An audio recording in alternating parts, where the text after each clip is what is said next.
Bapak-bapak lihat enggak ini? Lihat ini? Lihat ini? Lihat apa tidak?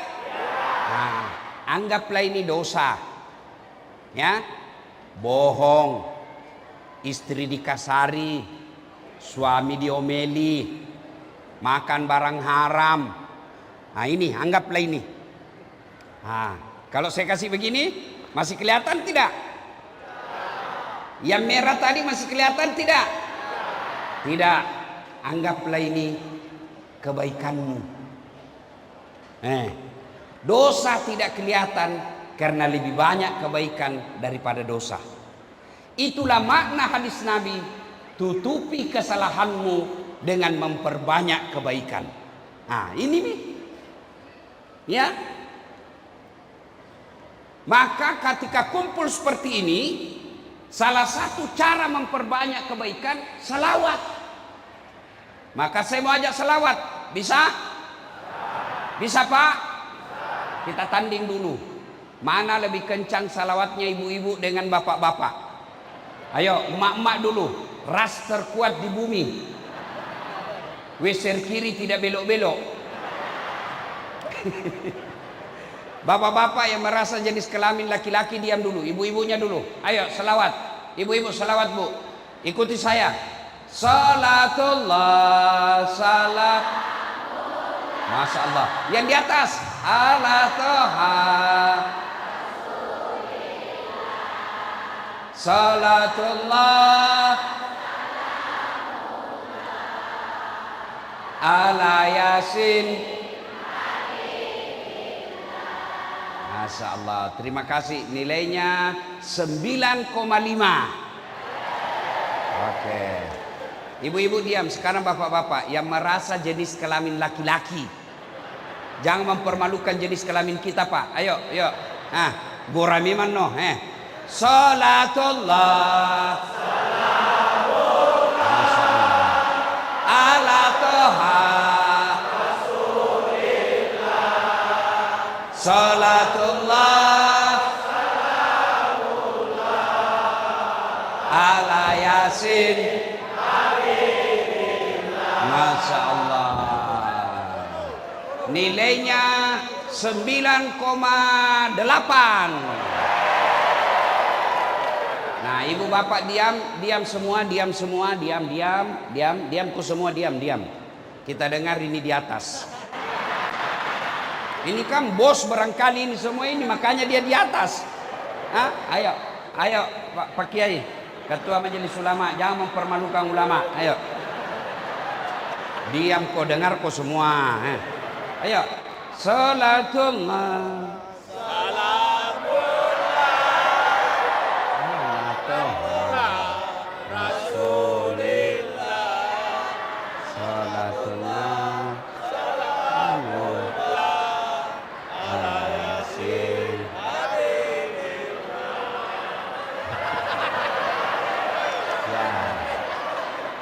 Tadi 9,5 ibu-ibu, bapak-bapak 9,7.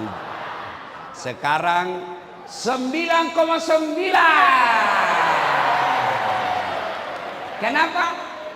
Ini suaminya Ibu Peggy yang undang saya. Ayo semua sama-sama kita, sama-sama. Semuanya Bapak, Ibu, saudara-saudara sekalian. Ayo kita salawat. Salawat kepada Rasulullah Muhammad SAW. Mudah-mudahan salawat itu menutupi dosa-dosa kita. Itu yang disebut syafaat. Ayo salawat semua. Ayo semuanya yang di atas. Salatullah Rasulillah. Salatullah salamullah.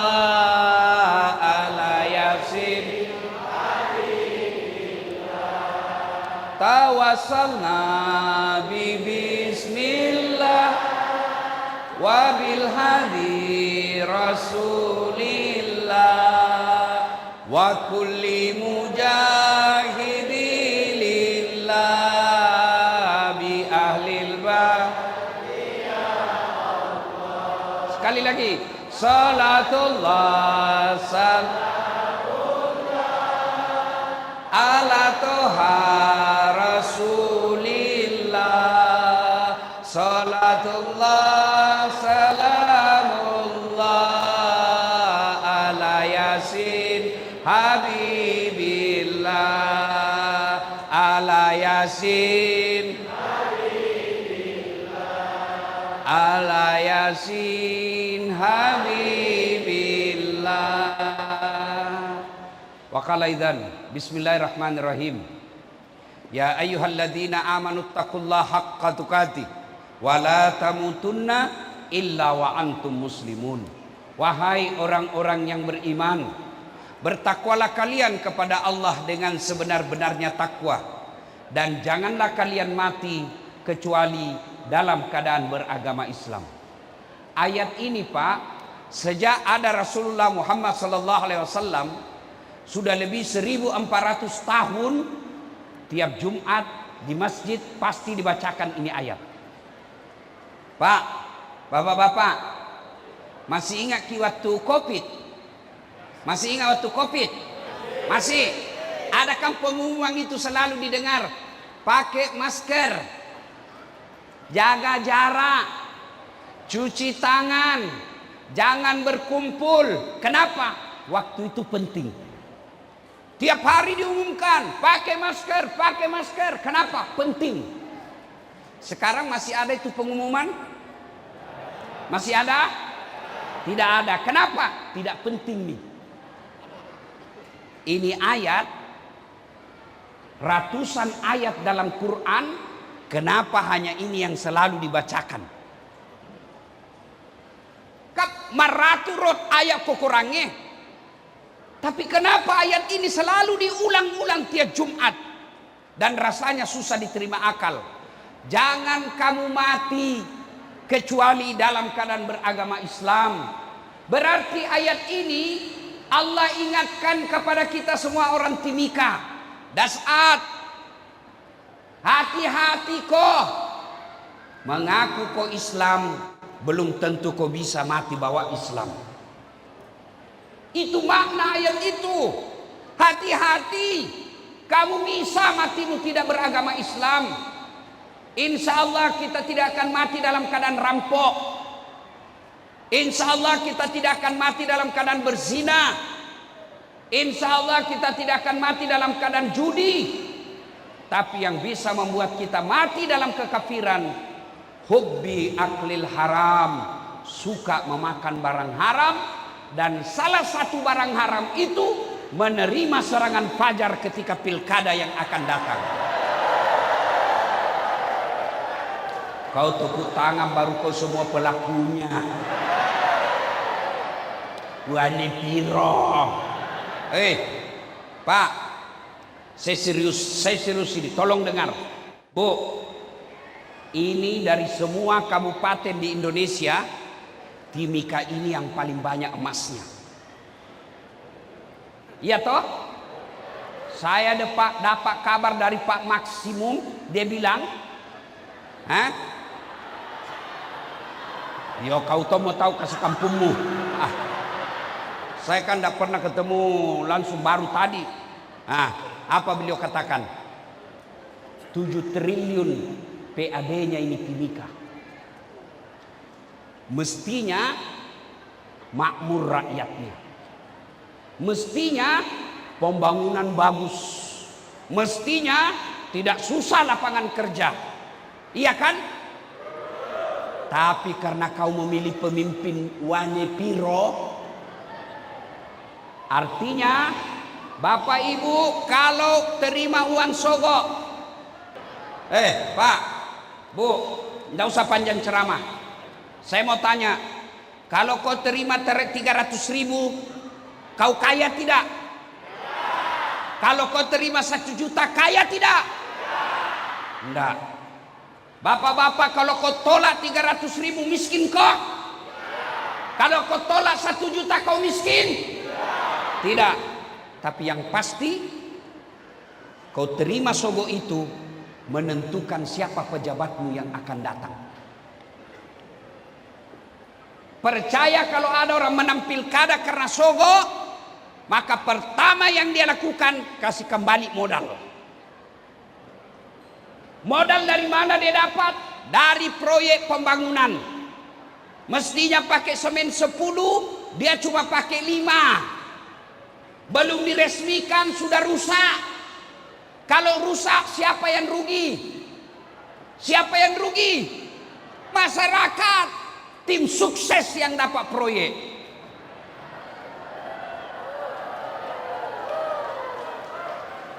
Siapa suruh kau undang, Kak?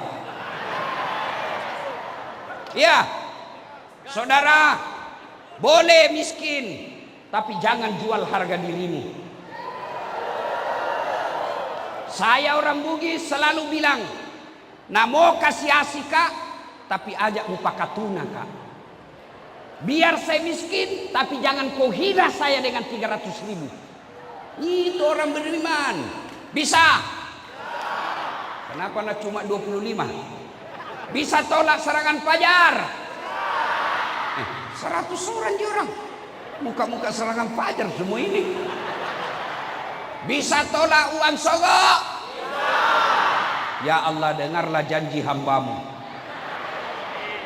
Kalau dia ingkar janji, buat hidupnya susah dunia akhirat. Masih sano.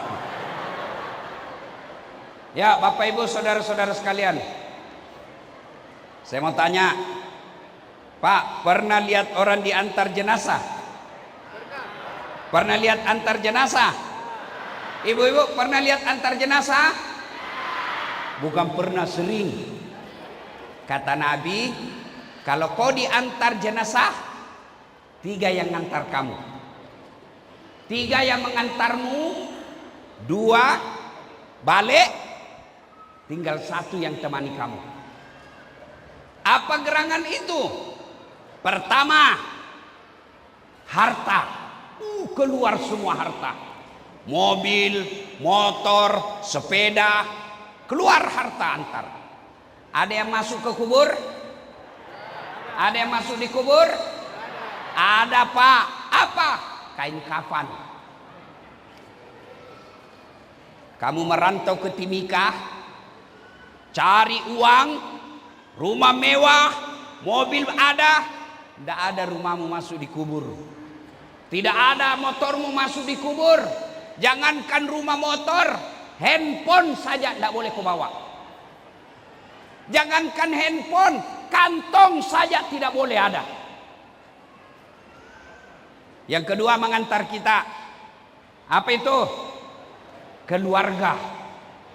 Sanak keluarga, teman, handai tolan, anak, cucu, saudara, antar kita masuk di kubur. Ada yang mau masuk di dalam? Bu, dengar kau baik-baik.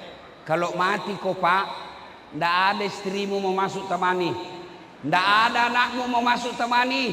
Dia kubur kita, menangis dia kubur, tapi nak enjak-enjakku. Iya toh, dia menangis tapi nak enjak-enjakku. Iya toh. 3 yang mengantar kita, amal. Inilah yang setia, kemanapun kau pergi, dia akan ikuti kamu. Masuklah kita di kubur, kembalilah pengantar. Kata hadis, masih kentara suaranya kakinya orang yang terakhir melangkah dari kubur. Datang malaikat, bawa pertanyaan. 5 pertanyaannya. Tapi kalau baik solatmu Pak, tenang, jangan kau pusing. Kalau bagus solatmu, tidak usah cemas. Kenapa? Solatmu yang akan jawab pertanyaan 5 ini. Kalau orang baik solatnya, datang, malaikat berkata, yang baik solatnya ini, bagus semayanya. Marrabuka, siapa Tuhanmu? Solat berkata, Das'at, mundur kau. Waktu kau hidup kau rajin jaga saya, sekarang saya jaga kamu. Marrabuka, siapa Tuhanmu? Solat menjawab, Allahu Akbar. Mungkar geleng kepala. Tahu jagonya ini. Ditanya lagi, Man nabiyuka? Siapa nabimu? Salat kita lagi menjawab, asyhadu an la ilaha illallah wa asyhadu anna Muhammadar Rasulullah. Malaikat tambah geling kepala. Itawa tambah jago. Waalaikumsalam. Tawa tambah jago ini. Orang Timika ini. Itu kalau baik solatnya. Akhirnya Mungkar berkata, kir. Maju kok, nakir. Nabi bilang nakir. Sedangkan kau mundur, apalagi saya. Mundur. Dia naik ke aras Allah. Ya Allah, ada hambamu mati. Saya tanya, marrabuka? Dia jawab, Allahu Akbar. Allah berfirman, bukan dia yang jawab itu. Solatnya yang jawab. Karena dia baik solatnya, tidurkan dia untuk menunggu hari kiamat. Seperti nikmatnya tidur pengantin baru. Masya Allah. Masih ingat waktu pengantin baru, Pak? Masih ingat? Apa biasa dibilang waktu tak pengantin baru? Cepat nak pagi. Kenapa? Enak. Itu kalau bang sholatnya. Tapi kalau tidak beres sholatnya, Nabi bilang malaikat, lama aku tunggu kau. Kau yang paling banyak ceritamu kalau orang ceramah. Nak goreng godamnya. Nak putar mi palu-palunya itu muka. Betanolo taja cilaka. Iko na pegancar. Ditanya dia, marrabuka, siapa Tuhanmu? Kaget. Tunggu dulu, orang baru datang. Malaikat aja dia mau debat. Ditanya lagi, marrabuka, siapa Tuhanmu? Kaget, langsung dia jawab, ketuhanan yang Maha Esa. Pertama, orang menderita ketika masuk di kubur. Orang yang al-mutahawil bis sholat, menganggap enteng sholat. Pak, saya yakin lebih banyak perantau di sini. Dia tinggalkan Jawa, dia tinggalkan Maluku, dia tinggalkan Sumatera, dia tinggalkan Sulawesi, datang ke Timika, merantau cari dunia, merantau cari uang. Tapi sayang, sampai di sini solatnya tidak dia urus. Sampai di sini solatnya tidak dia gubris. Ini yang selalu saya istilahkan, setengah mati bekerja. Begitu dia lapar, dia beli nasi bungkus. Sayangnya setelah ada nasi bungkusnya, nasinya dia buang, bungkusnya dia makan. Paham? Beli nasi bungkus, nasinya dia buang, bungkusnya dia makan. Inilah orang yang merantau dari luar sampai ke Timika tidak sholat. Apa gunanya kau jauh-jauh datang ke sini lalu kau tidak sholat? Apa alasanmu tidak mau sholat? Apa? Bilang kau apa? Apa? Tidak ada kecuali kutu. Hei, bos, Pak, dengarkan ini, dengar baik-baik. Hei, kalau kau merantau ke Timika, sampai di sini susah kau kerja, menderita kau, ada pilihanmu? Ada pilihan? Ada. Balik lagi ke Sulawesi. Selesai. Hah? Kau pegawai negeri, ndak nak suka kau bupati, ndak nak senang kau gubernur, ada pilihan? Ada pilihan? Ada. Pensiun dini. Selesai. Ada ibu-ibu, suamimu cerewet, pelit, kasar, ada pilihan? Ada. Pulangkan saja aku pada ibuku, atau ada pilihan. Bapak-bapak, istrimu cerewet, suka ngomel, malas masak, malas ngurus anak, ada pilihan? Dua pilihanmu. Kalau tidak cerai, tambah jadi dua. Iya kok. Jelas. Jelas. Menderita di dunia, bos. Menderita di dunia masih ada. Kalau menderita kau di dunia tidak lama dan masih ada pilihanmu. Tapi kalau masuk kau di kubur, masuk di kubur. Ada pilihanmu? Ndak enak deh. Datang mereka, lari kau. Begitu kau keluar dari kubur, viral kau satu dunia. Siapa orang paling menderita di kubur? Al-mutahawil bis-shalah. Dia gak sempajamu, tidak ada harapan. Kasihan kita jauh-jauh merantau dari Jawa, dari Sumatera, dari Papua, dari Maluku, dari Sulawesi sampai ke sini. Gajimu cuma 5 juta satu bulan, 7 juta satu bulan, lalu kau tidak sholat. Kalianlah orang yang paling bodoh. Apa susahnya sholat? Apa susahnya? Tidak ada bacaan ku hafal Ustaz. Datang kau berjamaah di masjid. Kalau imam sudah baca, diam, sah. Ustaz tidak bisa kena air, tayamum. Masih banyak di sini pasti tidak tahu tayamum. Tayamum, letakkan telapak tangan dinding, usap wajah. Ya, sudah itu letakkan tangan lagi, ini digulung, gulung ini lengan kanan sampai di atas siku. Jam tangan cincin buka, usap. Ini dulu usap. Sampai di sini dulu diusap. Ini dulu. Sudah itu yang ini. Sudah. Selesai begitu Ustaz, kasih begini. Selesai. Agapi. Di tengah hutan Ustaz, masuk waktu sholat, belum dicuci, sudah kencing. Tidak dapat air. Caranya kalau di tengah hutan, kencing tidak dapat air, ambil kertas 3 lembar. Kalau tidak ada kertas, daun. Bagaimana caranya? Ini jangan kasih lihat ibu-ibu. Pertama, daun pertama gosok dari atas ke bawah begini. Yang kedua ambil lagi bawa ke atas. Ambil dari atas ke bawah. Jangan begini.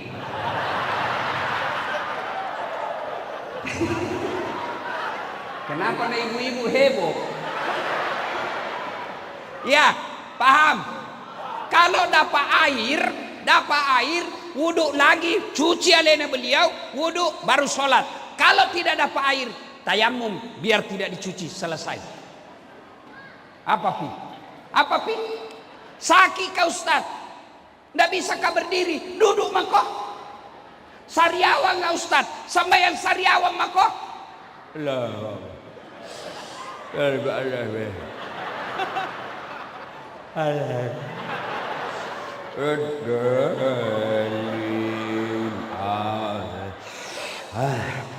Boleh, Allah tahu kau lagi sakit. Agapi, apa pi? Ndak kuliah, kita di tengah laut Ustaz.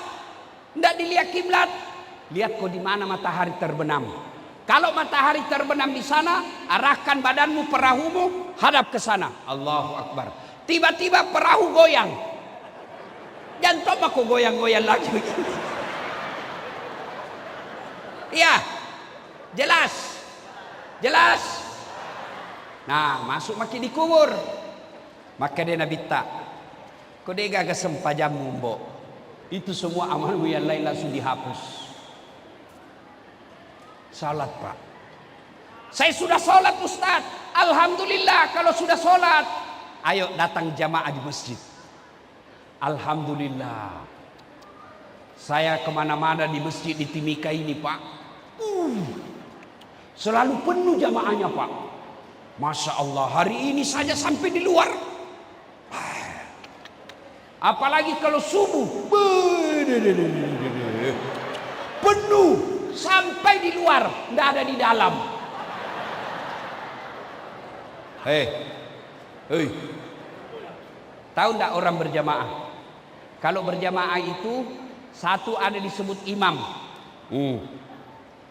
Di belakangnya imam, sebelah kanan ada namanya muballaga. Tahu muballaga Pak? Ada itu kalau kita di Masjidil Haram didengar di televisi. Nah bilang imam, Allahu Akbar. Ada yang teriak, Allahu Akbar. Imam bilang, Sami Allahu liman hamid. Rabbana walakal hamd, muballagah. Ada lagi namanya makmum. Makmum ini kita umumnya. Untuk jadi imam, ya, dengar baik-baik. Tidak boleh sembarang. Kenapa? Karena kalau salah imam, kacau jamaah. Contoh, Nabi bilang begini, kalau kau jadi imam, ringkaskan bacaanmu. Baca umumnya orang hafal. Ada imam pak, lampit pembacaan. Panjang sekali. Baru mau takbir, lama memang nih pak.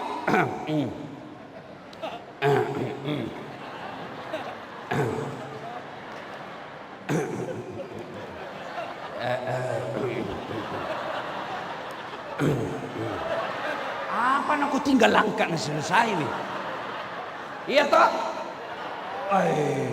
Kata Nabi, ringkaskan bacaanmu. Itulah sebabnya imam sebelum angkat takbir sunnah balik ke belakang sambil membaca salat jami' rahimakumullah, luruskan, rapatkan saf. Tujuannya apa? Kita mau lihat ini jamaata. Kalau banyak orang tua, jangan kau selesai kodong. Ini yang jadi imam.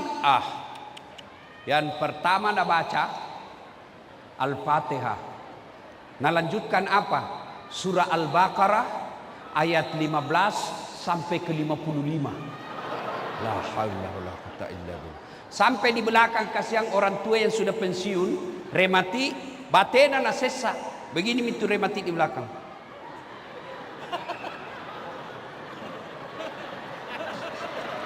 Nah, belum bisa selesai dalam hati dah lampai pembacaan itu naik. Iya, iya toh. Baca yang umumnya ringkas. Yang kedua kata Nabi, baca yang umumnya orang hafal. Tujuannya apa? Satu, supaya kita bisa husu ikut. Coba kalau imam baca Al-Fatihah, kita ikut. Kenapa? Kita hafal. Imam baca surah Wadduha, kita ikut. Kenapa? Kita hafal. Tapi ketika imam membaca surah Al-Baqarah ayat 5 sampai 60, dia husuk dengan bacaannya, kita husuk dengan hayalan. Kita mau ruku, belum bisa selesai, kita mau ikut. Tidak dihafal, terpaksa kita baca semua itu di dinding. Keadaan keuangan masjid, saldo pengeluaran khutbah Jumat 500.000, bayar listrik 1 juta, saldo total. Nah baca semua, belum bisa selesai Pak Imam. Nah baca lagi tuh kalender Persatuan Bugis KKSS Kerukunan Keluarga Sulawesi Selatan, Ketua Umum, belum bisa selesai. Nah baca lagi bajunya orang, tim sukses nomor 2.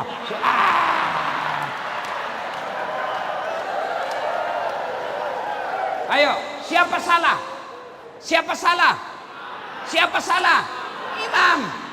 Yang kedua tujuannya dianjurkan kau baca yang umumnya orang hafal, supaya apa? Kalau kau salah, ada yang bisa luruskan. Coba beda kalau imam salah, Wadduha kita bisa tegur, kita bisa husu ikut. Tapi kalau kau salah, wayalemu. Ada ini anak muda tidak tahu benar atau tidak. Jadi imam IPA, waktu nana baca Al-Fatihah aman, surah panjang na baca, hanya dia yang hafal. Begitu dia baca, tiba-tiba ada cicak jatuh, kena telinganya, stres. Orang stres, nah lupa sambungannya dalam hatinya. Apa sambungannya ini? Nah lupa betul. Dari belakang juga tidak ada. Suasana hening, diam semua orang satu masjid. Pak Imam bilang, tolong bantu di belakang. Nabilah yang di belakang, saya juga tidak tahu. Tiba-tiba dari belakang sekali anak muda teriak, kalau begitu ya sudah, Allahu Akbar. Siapa salah? Siapa salah? Siapa salah? Imam. Ini kejadian waktuku kecil di kampung. Kisah nyata. Sujud orang. Lama sekali ketika sujud. Tiba-tiba orang bilang, kenapa nah lama sekali nih? Tidak seperti biasanya. Tiba-tiba ada teman saya nak angkat kepalanya. Langsung teriak, wih, hilang imam. Ternyata yang ditunggu hilang di tempatnya, Pak. Dia keluar pintu samping. Bubar sholat. Kacau. Tidak jadi berjamaah. Selesai sholat, datang itu imam. Ditanya, Pak Imam, mana kamu salah jamaah? Kenapa kau tinggalkan sab? Kentuk kana. Mentukak. Pak Imam, lain kali kalau buang angin, angkat kepalanya orang, biar dilihat kau keluar. Apa nak bilang? Sengaja nak, masiri kak, malu kak kau lihat. Siapa yang salah? Siapa salah? Siapa salah? Imam. Maka itulah sebabnya dalam fikih sholat jamaah, jadi imam harus hati-hati. Kenapa? Karena kalau salah imam, salah satu masjid. 27 November, Timika pilih imam. Hati-hati pilih imam. Jangan kau pilih imam hanya karena sekampungmu, karena bukan kau memilih ketua kerukunan. Jangan kau pilih imam hanya karena separtai. Jangan. Pilih imam yang kamu yakin bisa menyelamatkan bangsa, negara, dan agamamu di tempat ini.